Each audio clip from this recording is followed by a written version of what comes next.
139 উপজেলায় চলছে ভোট, কেন্দ্রে কেন্দ্রে কড়া পাহারা, নরসিংদীতে ধাওয়া পাল্টা ধাওয়া।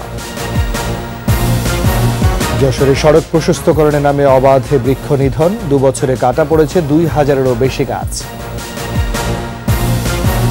গাজায় যুদ্ধবিরতি চুক্তি মেনে নিতে ইসরায়েল ও হামাসের প্রতি জাতিসংঘের আহ্বান।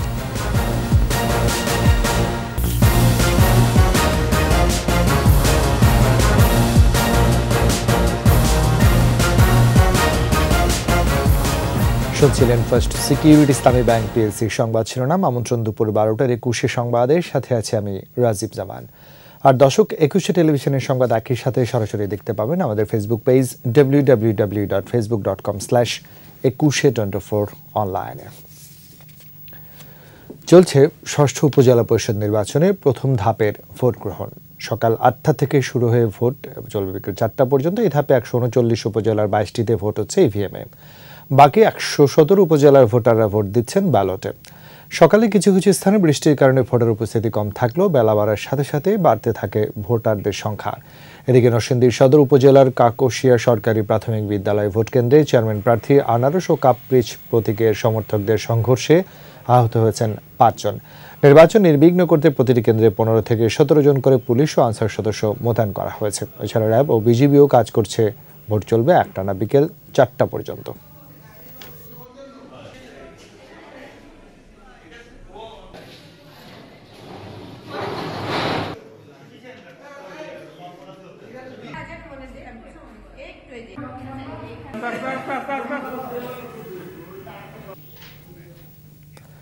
দর্শক, এই মধ্যে বাগেরহাটে আছেন মইনুল ইসলাম, চলে যাচ্ছি তার কাছ থেকে। মইনুল, নির্বাচনের পরিস্থিতি যদি একটু আমাদেরকে জানাতেন, কেমন দেখছেন? জি রাজীব, আমাকে শুনতে পাচ্ছি? জি মইনুল, আমাদেরকে একটু যদি সবশেষ পরিস্থিতি জানাতেন। নির্বাচনে ষষ্ঠ উপজেলা নির্বাচনে প্রথম ধাপে বাগেরহাটে 3টি উপজেলা নির্বাচনে হওয়ার কথা ছিল, কিন্তু একটি উপজেলায় নির্বাচনে প্রতিদ্বন্দ্বী না থাকায় 2টি উপজেলায় এবারে নির্বাচন হতে যাচ্ছে।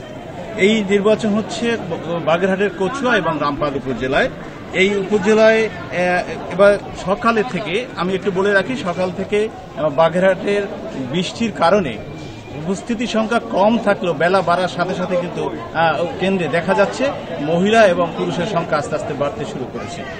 বাগেরহাটে কচুয়া এবং রামপাল উপজেলায় মোট 8 জন উপজেলা চেয়ারম্যান, 7 জন ভাইস চেয়ারম্যান এবং 5 জন মহিলা ভাইস চেয়ারম্যান প্রতিদ্বন্দ্বিতা করতে যাচ্ছে। আমরা জেনেছি যে ওই যারা ভোট দিচ্ছেন এবারে প্রথমেই কোনো বেশি উৎসাহ দিয়ে মানুষ ভোট কেন্দ্রে।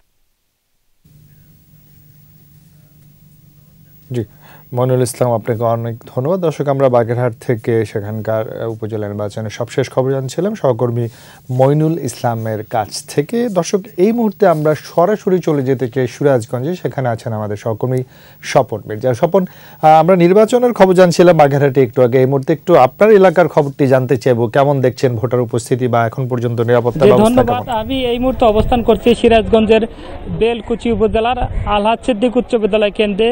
তো আসলে যে বিষয়টি আমি বলতে চাই, তো আজকে এই প্রথম দফা উপজেলা পরিষদ নির্বাচনে সিরাজগঞ্জের কাদিপুর সদর এবং বেলকুচি উপজেলায় এই নির্বাচন অনুষ্ঠিত হচ্ছে। তো এবার চেয়ারম্যান পদে মোট 11 জন প্রার্থী এবং ভাইস চেয়ারম্যান পদে 11 জন এবং নারী ভাইস চেয়ারম্যান পদে 10 জন প্রার্থী প্রতিদ্বন্দ্বিতা করছেন। তো 3টি উপজেলায় আপনার ইভিএমে ভোট অনুষ্ঠিত হচ্ছে। এর মধ্যে বেলকুচি উপজেলায় প্রথমবারের মতো ইভিএমে ভোট অনুষ্ঠিত হচ্ছে। তো সকাল থেকেই আজকে আবহাওয়াটা বেশ অনুকূলে থাকায় রাতে বৃষ্টি হয়েছে। তো এখানে ভোটারদের বেশ উপস্থিতি প্রত্যেকটা কেন্দ্রে রয়েছে। তো এখানে এখন পর্যন্তও কোনো কেন্দ্রে আমরা কোনো সহিংসতার খবর পাইনি। তো নির্বিঘ্নেই ভোট অনুষ্ঠিত হচ্ছে। তো যারা ভোটাররা তারা প্রত্যাশা করেছেন যে আজকে ভোটটা খুব সুষ্ঠু ও সুন্দরভাবে অনুষ্ঠিত হবে। তো এই হচ্ছে নির্বাচন নিয়ে আমার কাছে সর্বশেষ পরিস্থিতির খবর। স্বপন, আপনাকে অনেক ধন্যবাদ। দর্শক, আমরা সিরাজগঞ্জ প্রতিনিধি স্বপন মির্জার কাছ থেকে জানছিলাম সেখানকার উপজেলা নির্বাচনের খবর। এবং তিনি যেমনটা জানাচ্ছিলেন যে ভোটারদের উপস্থিতি ধীরে ধীরে বাড়ছে, এখন পর্যন্ত কোনো সহিংসতার খবর তিনি পাননি। আমরা চলে যাচ্ছি অন্য সংবাদে। যশোরে সড়ক প্রশস্তকরণের নামে অবাধে কাটা পড়েছে গাছ। গত 2 বছরে সড়ক মহাসড়কের পাশ থেকে 2000-এরও বেশি গাছ কেটে ফেলা হয়েছে। যে পরিমাণ গাছ কাটা পড়েছে তার তুলনায় 1% নতুন গাছ লাগানো হয়নি। দিনে দিনে বৃক্ষ নিধনের ফলে জেলার আবহাওয়া হয়ে উঠছে চরম ভাবাপন্ন। প্রতিনিধি শিকদার খালিদের তথ্য ছবিতে মাসুম আলী স্যার প্রতিবেদন। সামাজিক বনাঞ্চলের জন্য যশোরের খ্যাতি থাকলেও দিনে দিনে কমছে বনাঞ্চলের সংখ্যা। পরিবেশবাদীরা যশোর বেনাপোল সড়কের 2 পাশের বৃক্ষ নিধন প্রতিরোধ করতে পারলেও রক্ষা হয়নি জেলার অন্য মহাসড়কের পাশের গাছগুলো। গাছ বলে, এটা বলে শিরীষ গাছ। গাছটার বয়স আছে 1 থেকে 150 বছর। মনিহাল থেকে শুরু করে সাতিয়ানতলা বাজার, বুঝছেন, এখানে আমার 1 থেকে 500 পর্যন্ত আমাদের কন্ট্রাক্টরের। সড়ক সম্প্রসারণ কাজের জন্য 2022 সাল থেকে যশোর চুকনগর ও কেশবপুর সাগরদাড়ি সড়কের পাশ থেকে 2000-এরও বেশি গাছ কাটা হয়েছে। এর মধ্যে এবছর যশোর নড়াইল সড়কে কাটা হয়েছে 892টি গাছ। 2022 সালে যশোর ঝিনাইদহ সড়কে কাটা হয়েছে 835টি, যশোর চুকনগর সড়কে কাটা হয়েছে 462টি গাছ। গাছ কাটার জন্য আমাদেরকে সড়ক জনপদ যশোর থেকে আমাদেরকে অপসারণের জন্য চিঠি দিয়েছে। চিঠির প্রেক্ষিতে আমরা গাছগুলো কেটেছি। যেখানে সাধারণত গাছ কাটার প্রয়োজন নেই বা গাছ না কাটলেই নয়, সেই গাছগুলি আমরা কাটি, বা যেখানে গাছ কাটার প্রয়োজন নেই সেগুলো আমরা রেখে দিই। প্রায় 800 হেক্টর জমির গাছ উজাড় হলেও নতুন করে তেমন কোনো বৃক্ষরোপণ করা হয়নি। গাছটা বাঁচানোর দরকার আছে। এই গাছটা এই জায়গা বাঁচলি সবাই এই জায়গায় রোদ পিট করে থাকতে পারবে, এই জায়গায় যাতে রোদই তাকে গায়ে না তাপ লাগে। যশোরের আবহাওয়ার এখনকার পরিবর্তনের জন্য বৃক্ষ নিধনকেই দায়ী করছেন স্থানীয়রা। যেহেতু এটা জাতীয় মহাসড়কে, এটা 6 লেন বা 4 লেন সরকার করবে, সেই রাস্তার উন্নয়নের সাথে সম্ভবত এই গাছগুলো তারা টেন্ডারের মাধ্যমে বিক্রি। এই গাছ যদি মারি দেয় বাজারে কেউ টিকতে পারবে না, কারণ এটা তো মরুভূমির মতো হয়ে যাবে। তবে এবছর বৃক্ষরোপণের কর্মসূচি নেওয়া হচ্ছে বলে জানালেন জেলা পরিষদের নির্বাহী কর্মকর্তা।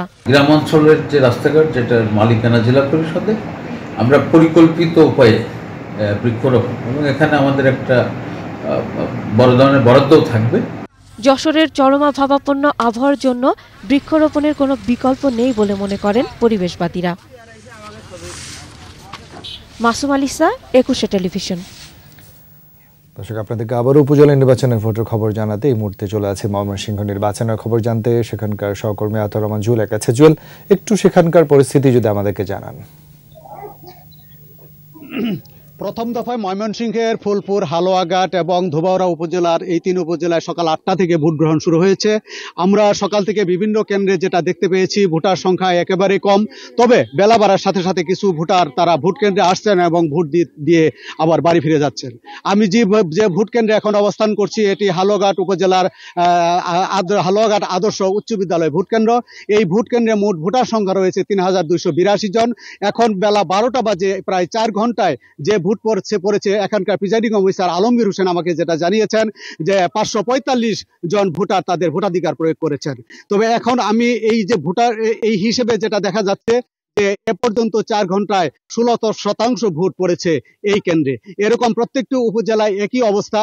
জেলা রিটার্নিং কর্মকর্তা শফিকুল ইসলাম যেটা জানিয়েছেন, সকাল থেকে শান্তিপূর্ণভাবে ভোট গ্রহণ চলছে, কোথাও কোনো এখন পর্যন্ত কোনো অপ্রীতিকর ঘটনা ঘটেনি।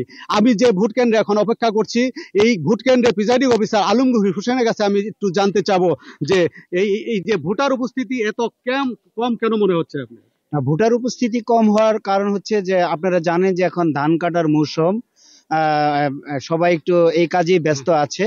তবে ওনারা, আমি আশা করছি যে দুপুর গড়ানোর পরেই হয়তো ভোটার উপস্থিতি বাড়বে। হ্যাঁ, ধন্যবাদ প্রিজাইডিং অফিসার। যেটা বলছিলেন, বুড়ো মৌসুমে ধান কাটার ব্যাপকভাবে চলছে, এই জন্য কৃষকরা মাঠে ব্যস্ত সময় পার করছেন। তবে তারা বিকেলের দিকে ভোট কেন্দ্রে আসবে এবং ভোট দিয়ে বাড়ি ফিরে যাবেন। ধন্যবাদ রাজীব আপনাকে। অনেক ধন্যবাদ। দর্শক, আমরা ময়মনসিংহ থেকে উপজেলা নির্বাচনের খবর শুনছিলাম সহকর্মী আতর রহমান জুয়েলের কাছ থেকে। শেষ করছি দুপুর 12টার 21 সংবাদ। যাবার আগে ফার্স্ট সিকিউরিটি ইসলামী ব্যাংক পিএলসির সংবাদ শিরোনামগুলো আরও একবার। 139 উপজেলায় চলছে ভোট, কেন্দ্রে কেন্দ্রে কড়া পাহারা, নরসিংদীতে ধাওয়া পাল্টা ধাওয়া। যশোরের সড়ক প্রশস্তকরণের নামে অবাধে বৃক্ষ নিধন, 2 বছরে কাটা পড়েছে 2000-এরও বেশি গাছ। গাজায় যুদ্ধবিরতি চুক্তি মেনে নিতে ইসরায়েল ও হামাসের প্রতি জাতিসংঘের আহ্বান।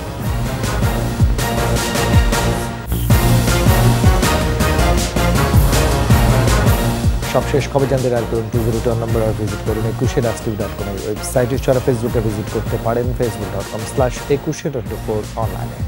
এতক্ষণ সাথে থাকার জন্য ধন্যবাদ। পরবর্তী সংবাদ দুপুর 2টায় দেখার আমন্ত্রণ রইল। একুশের সাথে থাকুন।